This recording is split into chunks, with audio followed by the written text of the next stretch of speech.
ಸಿಎಂಗಳ ಬಳಿ ಹೋದಂತಲ್ಲಿ ಸರಿಯಾಗಿ ರೆಸ್ಪಾನ್ಸ್ ಸಿಕ್ತಿಲ್ಲ, ನಿಮ್ಗೆ ಅನುದಾನ ಸಿಕ್ತಿಲ್ಲ ಅನ್ನೋ ಒಂದು ಆರೋಪ ನಿಜಾನ ಸರ್ ಇದು? ಇಲ್ಲ, ಅದೆಲ್ಲ ನಾನು ಒಂದು ಮಾತು ಹೇಳಲಿಕ್ಕೆ ಇಚ್ಛೆ ಪಡ್ತೀನಿ. ಕಾಂಗ್ರೆಸ್ ಪಕ್ಷ ಇವತ್ತು ಹೈಕಮಾಂಡ್ ಇರೋಂಥ ಪಕ್ಷ. ಸರ್ಕಾರ ಇವತ್ತು ಸಿದ್ದರಾಮಯ್ಯ ಸಾಹೇಬರು ಮತ್ತು ಡಿ.ಕೆ. ಶಿವಕುಮಾರ್ ಸಾಹೇಬರು ನಡೆಸ್ತವ್ರೆ.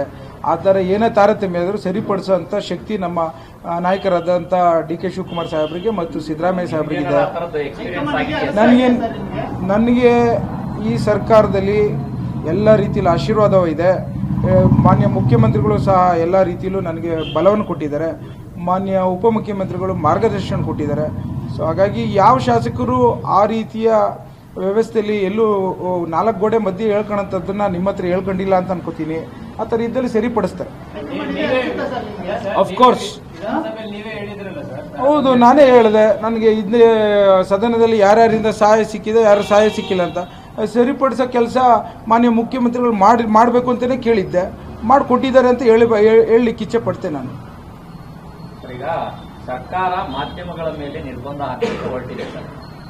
ನಿನ್ನೆ ಒಂದು ವಾರ್ತಾ ಇಲಾಖೆಯನ್ನು ಒಂದು ಆದೇಶ ಆಗಿದೆ. ಏನಂತಂದು ಹೇಳಿದ್ರೆ, ವಿಧಾನಸೌಧದಲ್ಲಿ ಎಲ್ಲೂ ಕೂಡ ನಾವು ರಾಜಕಾರಣಿಗಳನ್ನ ಒಂದೇ ಪ್ಲೇಸ್ ಅಲ್ಲಿ ಸಿಂಗಲ್ ಗೇಟ್ ಅಲ್ಲಿ ಮಾತ್ರ ಭೇಟಿ ಆಗೋದು, ಆ ಪ್ಲೇಸ್ ಬಿಟ್ಟು ಹೋಗ್ಬಾರ್ದು.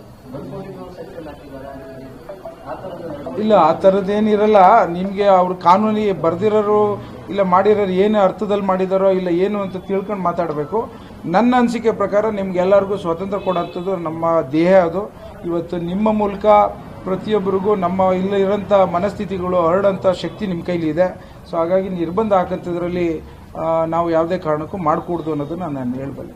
ನಿಮ್ಮೂರಿನಿಂದ ವಿಶ್ವ ಮಟ್ಟದವರೆಗೆ ರಾಜಕೀಯ, ಸಿನಿಮಾ, ಸ್ಪೋರ್ಟ್ಸ್ ಯಾವ ಸುದ್ದಿಯೂ ಮಿಸ್ ಆಗಲ್ಲ. ಬರೀ ಸುದ್ದಿಯಷ್ಟೇ ಅಲ್ಲ, ಜೊತೆಯಲ್ಲೇ ಇರುತ್ತೆ ವಿಶ್ಲೇಷಣೆ. ಗ್ಯಾರಂಟಿ ನ್ಯೂಸ್ನ ಸಬ್ಸ್ಕ್ರೈಬ್ ಮಾಡಿ, ಫಾಲೋ ಮಾಡಿ, ಕ್ಷಣ ಕ್ಷಣದ ಅಪ್ಡೇಟ್ಸ್ ಪಡೆಯಿರಿ.